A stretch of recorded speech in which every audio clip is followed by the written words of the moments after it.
मम्मा मुझे ये पतंग चाहिए, आप लोग इसे दिला सकते हैं क्या? नहीं, तू हर वक्त कुछ ना कुछ मांगता रहता है, तुझे नहीं मिलेगी। नहीं, मुझे ये चाहिए। चलो बाहर देखते हैं। अरे ये लकड़ी पड़ी, चलो कागज भी देखते हैं, शायद मैं पतंग बना भी लूँ। चलो कागज भी मिल गया है, तो चलो अभी जल्दी से मेरी पतंग बना लेता हूँ।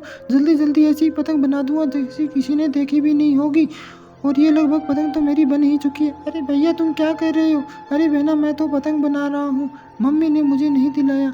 अरे भैया कोई बात नहीं, बना लो, चलो ठीक है। अरे ये लो, मेरी पतंग तो बनकर तैयार भी हो चुकी है। चलो अब इसे उड़ाकर देखते हैं। अरे वाह, ये तो उड़ भी रही है। मम्मा देखो, भैया ने पतंग बना ली। हाँ बेटी, बना ली। मामा देखो मेरी पतंग। हाँ ये तो अच्छी है, इसके लिए 1 लाइक बनता है।